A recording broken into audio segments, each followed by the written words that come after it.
આમ તો તમે મને શબ્દોથી ફટકા મારતા જોયું જ હશે, સાંભળ્યો હશે, અનુભવ્યો હશે, પરંતુ આજે હું ખરેખર ફટકા મારી રહ્યો છું. અને આ ફટકા છે નવસારીમાં નવું ખુલી ગયું છે પેડલ બોલ, અને અહીંયા હું મારવા આવી રહ્યો છું ચોક્કસ છગ્ગા ચોગ્ગાની સાથે સાથે બેડમિન્ટન અને પેડલ. નવસારી અને દક્ષિણ ગુજરાતમાં પ્રથમવાર આ સ્તરે શરૂ થઈ ગયું છે એક અલગ પ્રકારનું મનોરંજન સાથે સ્વાસ્થ્યવર્ધક અને એક અલગ પ્રકારની ટેકનોલોજી સાથેની રમત. જમાનો બદલાય તેમ પહેલા ગિલ્લી ડંડા રમતા હતા, હવે આપણે આધુનિકતા સાથે રમ્યા છીએ. ત્યારે શરત એ થાય છે કે આજે ગ્રાઉન્ડ ક્યાં છે, મેદાનો ક્યાં છે, મેદાનો શોધવા પડે છે. અને પરિણામે અહીંયા એવું મેદાન તૈયાર થઈ ગયું છે કે વરસાદ વરસે, ઠંડી આવે, તાપ લાગે, તડકો લાગે, પણ આ મેદાનને કઈ નહીં થાય, કારણ કે આ મેદાન એ રીતે બનાવવામાં આવ્યું છે. ક્યાં છે આ મેદાન? જોવું છે, સાંભળવું છે શું છે અહીંયા હકીકત? તો ચોક્કસ તમને બતાવી દઈએ. નવસારીમાં આ એક અલગ પ્રકારનો ગેમ ઝોન, અથવા તો આપણે તમારી ભાષામાં કહીએ તો એક અલગ પ્રકારની રમતનું મેદાન. અને હવે તો ભાઈ તમારે તો પેલે હવે તો નવા નામ તમે લાવ્યા છે, એટલે એક નવા પ્રકારની ટેકનોલોજી સર્જ સાથે જ્યાં ક્રિકેટ રમી શકાય, જ્યાં તમે પેડલ બેટ બોલ બી રમી શકો છો, અને સાથે સાથે અન્ય રમતો પણ છે. કઈ કઈ રમતો છે એ પણ બતાવીએ. પણ એ પહેલા આ જે કાર્યક્રમ છે એનો આજે ખુલ્લો મુકાયો છે, અને આ જે નવો કોર્ટ છે એ કોર્ટ ખુલ્લો મુકાયો છે, જેને પેડલ કોર્ટ કહેવામાં આવે છે. અને આ હસલે સ્પોટ પોઈન્ટ જે છે, ડ્રોપ પોઈન્ટ છે, ત્યાં આ શરૂઆત થઈ ગઈ છે. તમે અહીંયા અગાઉ નવસારીમાં અનેક જગ્યાએ જ્યારે બોક્સ ક્રિકેટ રમાતું હોય છે તેની સાથે સાથે પિકલ બોલ રમાતું હોય છે, પરંતુ આ પ્રથમવાર ખુલ્લું મુકાયું છે. અને અહીંયા નવસારી નગરપાલિકાના માજી પ્રમુખ, અને હવે તો બધાને ગરબા બી રમાડતા છે, એવા ગરબા રમાડતા, લોકોને ગરબે ગુમાવતા, અને આમ તો આખા ગામને રાજકારણી છે એટલે આખા ગામને ગુમાવે, પરંતુ ગરબે ગુમાવતા જિગીશભાઈના હસ્તે આ ખુલ્લું મૂકવામાં આવ્યું છે. તો સાથે સાથે ટાઉનના પીઆઈ ભરવાડજી પણ ઉપસ્થિત રહ્યા હતા. અનેક અન્ય મહાનુભાવોની ઉપસ્થિતિમાં આજે હવે અહીંયા ખુલ્લું મુકાયું છે. તો તમે શાની રાહ જુઓ છો? તમે તો મારા જેમ શબ્દોના ચોગ્ગા છગ્ગા નહીં મારી શકો, શબ્દોના ફટકા નહીં મારી શકો, પણ આ એક બેટ લઈને ચોક્કસ તમે એવા ફટકા મારજો કે ફિઝિકલ ફિટ રહેવાય, સાથે સાથે મજા આવાય, અને પાછા અહીંયા તમારા જો કપડાં નહીં બગડે, પગ પણ નહીં બગડે, બીજું કંઈ નહીં બગડે. તો આમ આજે ખુલ્લું મુકાઈ ગયું છે.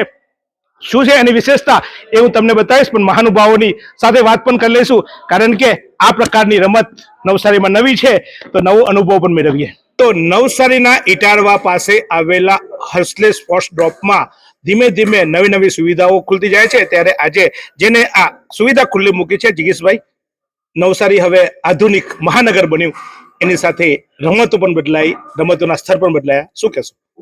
સૌ પ્રથમ તો હસલ સ્પોર્ટ્સ ક્લબ જે નવસારીમાં ચાલુ જ હતું, અને એમાં આજે એક પેડલ કોર્ટ એટલે પેડલ બોલનું આ નવું એક આજે કોર્ટનું ઉદ્ઘાટન થયું છે.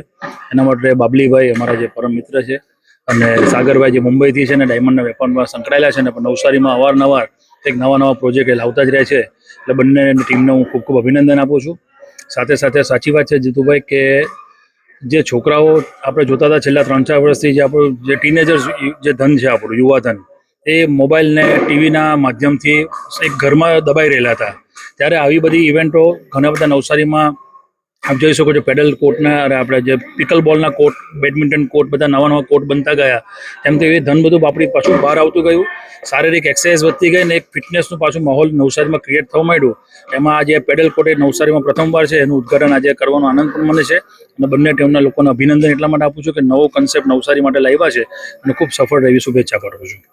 ચોક્કસ. આમ તો ફિટનેસની વાત આવે અને કંઈક કડકાઈની વાત આવે એટલે પોલીસ યાદ આવે, પણ અહીંયા જો પોલીસ અધિકારી ભરવાડ સાહેબ આપના હાજરીમાં, આપના હસ્તે આજે આ એક નવું સ્પોર્ટ્સ સંકુલ ખુલ્યું છે. આમ તો હવે સ્પોર્ટ્સ સંકુલો બી રાજકારણના અડ્ડાઓ થઈ ગયા, અથવા તો અલગ રીતે થઈ ગયા. ત્યારે યુવાનો જ્યારે બહાર નીકળતા થાય અને આવી રમતો રમતા થાય, કારણ કે હવે એવું થાય કે એમને રમવા તો જવું હોય પણ ગ્રાઉન્ડ ના મળે, કાદવ કિચડો અને આ બધી બહુ ઇસ્યુ આવે, એટલે હવે એમને ગમે એવી જગ્યાએ આવા પોઈન્ટો ઊભા થાય. શું કહેશો આ પોઈન્ટો વિશે? આજે અહીંયા જે નવું સ્પોર્ટ્સની ઇવેન્ટ માટેનું ઇન્ડોર, ખાસ કરીને ઇન્ડોર ગેમ માટેનું આજે આ પેડલ બોલ નું આ કોર્ટ બનાવ્યું છે. બાજુમાં પિકલ બોલ છે, એની બાજુમાં બીજી બધી ઘણી રમત છે. જ્યાં સુધી મારા વિચાર છે ત્યાં સુધી હું એવું માનું છું કે બાળક હોય કે યંગસ્ટર્સ હોય, જેમ જગીશભાઈએ કીધું એમ કે આજના જનરેશનની અંદર બાળકો હવે મોબાઈલના એડિક્ટ થતા જાય છે. જો એ બાળકોને હવે રમવા માટેની જગ્યાઓ જે જૂના ગ્રાઉન્ડ હતા એ રહ્યા નથી, એટલે હવે બાળકોને રમવા માટેના સ્પેસ આપવા પડે. તો એ સ્પેસ આપવા માટેનું સૌથી ઉત્તમ કોઈ કામ હોય તો હું આજે આ જગ્યાને ગણું છું. એટલા માટે કે જે વ્યક્તિએ અહીંયા ઇન્વેસ્ટમેન્ટ કર્યું છે એ જે પર્પઝથી કર્યું હોય, દાખલા તરીકે કોઈ ધંધાકીય પર્પઝથી કર્યું છે, પણ એના બે ફાયદા છે.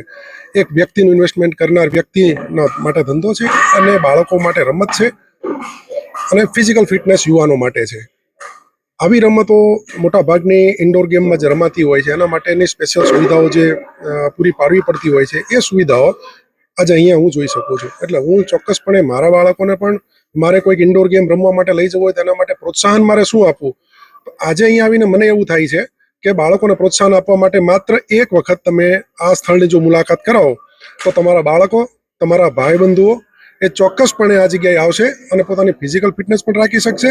અને ખાસ કરીને બાળકો જે છે જે મોબાઈલના એડિક્ટ હોય એ બાળકોને જો તમે અહીંયા લાવશો તો એક વખત 100% એ આ ઇન્ડોર ગેમ રમશે અને એ પોતાની ફિઝિકલ ફિટનેસ પણ સાચવી શકશે.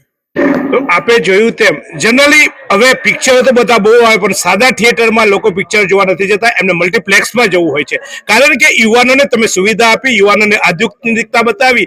પહેલા ક્યાંક જવું હોય તો ચાલતા લોકો નીકળી જતા હતા, આજે એને બાઇક આપવી પડે, અને બાઇક નહીં હવે કારની જરૂર પડે.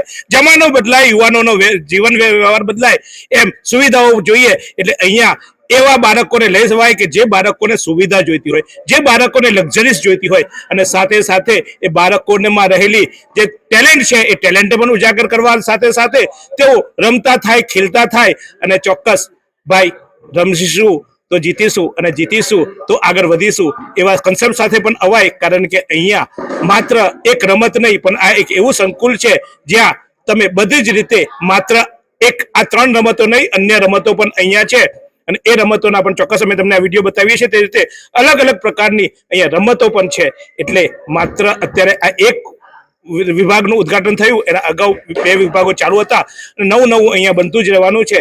તો પછી રાહ સાની જોઈએ. જો મેં તો આજે ચોક્કસ આવીને ફટકા મારી લીધા, તમે રહી ગયા ને. આપણે જો અત્યારે તો કોઈને હાથેથી મરાય નહીં, એટલે એને બોલ પર એને સમજી લેવાનું કે આ એ વ્યક્તિ છે ને, એને ચોગ્ગા છગ્ગા મારી લેવાના. આપણો ગુસ્સો નીકળી જાય, શાંતિ પણ થઈ જાય, અને પાછું રાતે શાંતિથી ઊંઘ પણ આવે કે આજે તો બહુ ટીપો. તો ચાલો આવીએ, ટીપાઈએ, અને સાથે રહીએ, સાથે મળીએ, અને રચીએ એક એવું વર્તુળ કે જે વર્તુળનો ના હોય છેડો. તો અહીંયા છે સ્પોર્ટ્સનું વર્તુળ, અહીંયા છે રમતનું વર્તુળ, અને એ રમતનો છેડો ના આવે એવી રીતે રમતા જ રહીએ. રમીશું તો જીવીશું.